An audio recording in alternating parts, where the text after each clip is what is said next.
Dhaka university central students union ডাকসুর সাবেক নির্বাচিত ভিপি, গণতন্ত্র পুনরুদ্ধারে আন্দোলনের বলিষ্ঠ নেতৃত্ব, গণপ্রজাতন্ত্রী বাংলাদেশ সরকারের প্রবাসী কল্যাণ ও বৈদেশিক কর্মসংস্থান মন্ত্রণালয়ের মাননীয় প্রতিমন্ত্রী,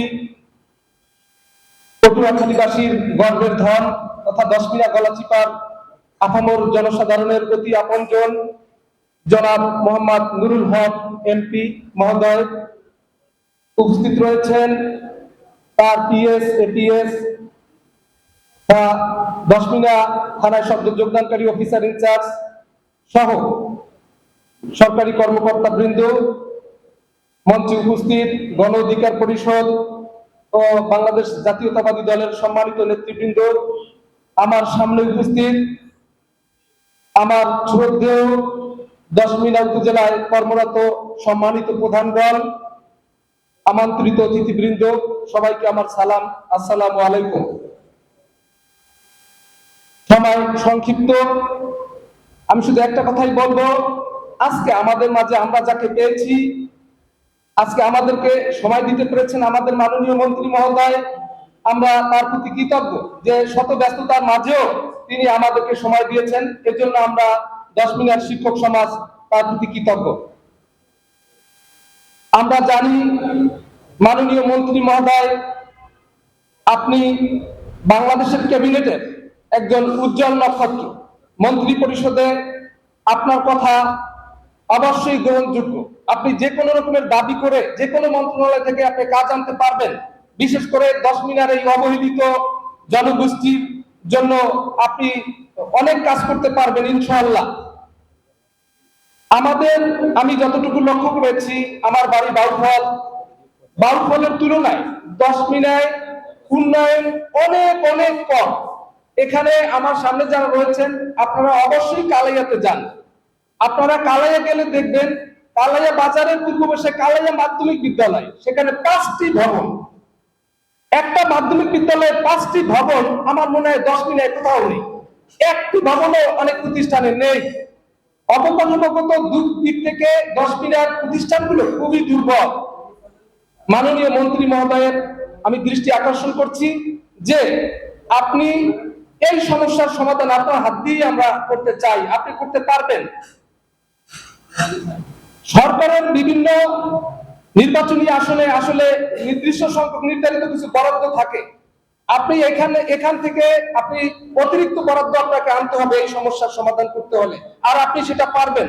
আমি মনে করি আপনার পক্ষে সেটা সম্ভব, অন্য কারোর পক্ষে না হলেও আপনি সেটা পারবেন, আমরা এই আশা করি। আমরা প্রতিষ্ঠান প্রধানগণ আপনার প্রতি তাকিয়ে রয়েছি যে আপনি আস্তে আস্তে করে প্রত্যেকটা প্রতিষ্ঠানেরই সমস্যার সমাধান করবেন। আমি আপনার প্রতি অতীব কৃতজ্ঞ, আমি সহ আমার প্রতিষ্ঠানের পক্ষ থেকে, যে আপনি ইতিমধ্যেই এই অনুষ্ঠানে আসার পূর্বে আমার প্রতিষ্ঠানে আংশিক ভিজিট করেছেন। আপনি নিজ চোখে স্বচক্ষে আপনি দেখেছেন যে আমি আসলে কি দুরবস্থার মধ্যে রয়েছি। এরকম আমার অনেক সহপাঠী ভাইরাই এই দুরবস্থার মধ্যে রয়েছে। আমি আশা করব আপনার নেতৃত্বে দশমিনার সকল শিক্ষা প্রতিষ্ঠানের সকল রকমের সমস্যার দূরীভূত হবে। আর বিশেষ করে কেন্দ্রস্থিত যে প্রতিষ্ঠানগুলো রয়েছে দশমিনায়, কেন্দ্রস্থিত প্রতিষ্ঠানগুলিতে অবকাঠামো খুবই জরুরি এবং সেখানে আসবাবপত্র সরবরাহ দরকার। এবং এই সব প্রতিষ্ঠানের আপনি যদি আধুনিক ভালো মানের প্রতিষ্ঠান চান তাহলে সেখানে উন্নত শ্রেণীকক্ষ দরকার, সমৃদ্ধ ল্যাবরেটরি দরকার, উন্নত এবং বেশি বৈষম্যলিত পাঠাগার দরকার। এগুলোর দিকে আপনি দৃষ্টি দেবেন। আপনি বাংলাদেশের যে প্রতিষ্ঠানটির নেতৃত্ব দিয়েছেন সেটা আমি মনে করি প্রাচ্যের অক্সফোর্ড, আমার পূর্ববর্তী বক্তা বলেছেন, এই প্রতিষ্ঠানে যখন আপনি ডাকসুর ভিপি ছিলেন তখন শুধু বাংলাদেশ নয়, আন্তর্জাতিক অঙ্গনেও আপনার সুনাম সুখ্যাতি কিন্তু ছড়িয়ে গেছে। যে দীর্ঘ বছর পরেও হলেও ঢাকা বিশ্ববিদ্যালয়ের আপনার নির্বাচনটাই ছিল একান্তভাবেই গণতান্ত্রিক ভাবে। সেই একান্ত গণতান্ত্রিক নির্বাচনে আপনি ভিপি নির্বাচিত হয়েছিলেন। সুতরাং আমি মনে করি ঢাকা বিশ্ববিদ্যালয়ে যেহেতু আপনি নেতৃত্ব দিয়ে পরিচালনা করেছেন, সেক্ষেত্রে আপনার এই মন্ত্রণালয় তো আপনার কাছে পরিচালনা করা কোনো বিষয়ই না। আমরা আশা করব বিভিন্ন দপ্তর থেকে আপনি দশমিনায় কাজ আনবেন 10 মিনার শুধু অবকাঠামোগত দিক না, শিক্ষা প্রতিষ্ঠানের রাস্তাঘাট সহ বিভিন্ন রকমের সমস্যা 10 মিনারবাসীর রয়েছে।